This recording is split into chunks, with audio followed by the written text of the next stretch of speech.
Kuha ang video na ito ng ilang miyembro ng Kingdom of Jesus Christ o KOJC alas 4 ng madaling araw kanina. Ang naririnig, paghuhukay sa loob umano ng Jose Maria College Building sa loob ng KOJC compound.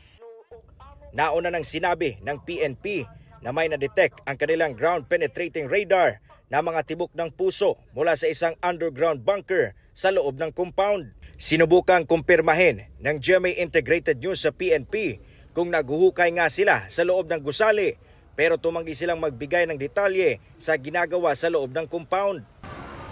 Day 4 na ng paghahanap ng pulisya sa 30 ektaryang compound para mahuli si KOJC founder Pastor Apollo Quiboloy at iba pang akusado.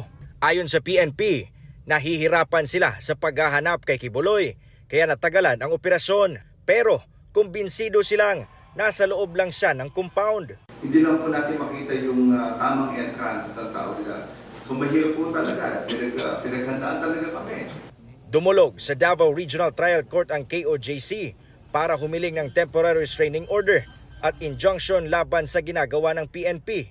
Nagkataon naman na ngayong araw din, inilabas ng Davao City RTC ang isang temporary protection order pabor sa KOJC na hiniling nila noon pang July 1. Iniutos ng korte sa pulisya na itigil ang anumang aktibidad na may banta sa buhay, kalayaan, seguridad at ari-arian ng mga petitioner.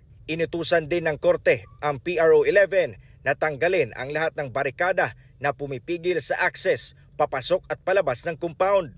Sabi ng korte, the restrictions and control imposed by the PNP 11 over and within the compound of KOJC and GMCFI noticeably trampled not only the property rights of the petitioners, its officers and members, but also the exercise of the religious freedom and academic rights. Our presence there is based on a valid warrant of arrest issued by a court and addressed in that address. And pending any order from the court that says Police Regional Office 11 is ordered to vacate and stop the implementation of the warrant, then that will be the time that we're going to vacate.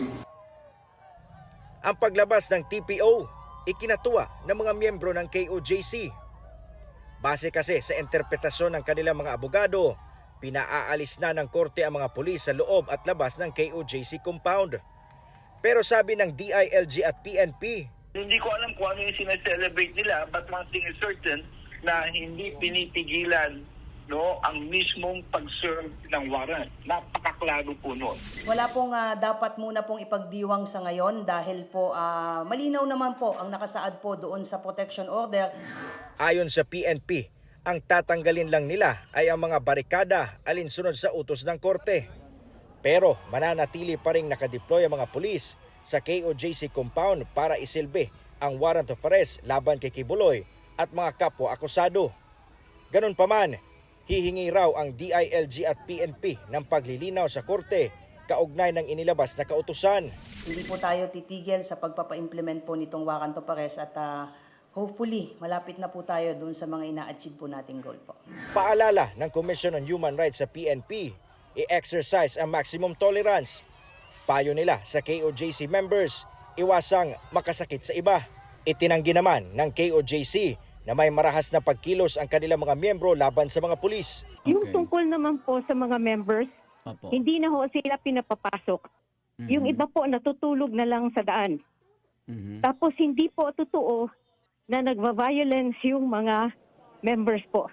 They have allowed the police to enter the compound. They have allowed the police to search the premises. Iginiit naman ni Pangulong Bongbong Marcos na walang overkill o paggamit ng sobrang puwersa at wala rin daw nangyaring paglabag sa human rights.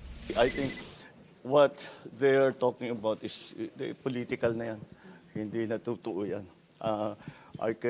You go to any human rights advocate, there's nothing that we did. Lahat ng pumasok na pulis, hindi armado.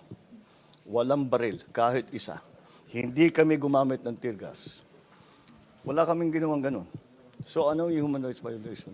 Panawagan ngayon ng Pangulo sa pastor, huwag isang kala ng mga taga-suporta. They did not sign up to be in the front line of this kind of thing that's happening now, that they will protect him from arrest, even when he has cases filed against him, not only here in the Philippines, but also in the United States. So, I suppose I can understand their disagreement with us, even anger. But what all that the police are doing is enforcing the warrant of arrest against Apollo Kibuloy. Mga kapuso, sama-sama tayong maging saksi.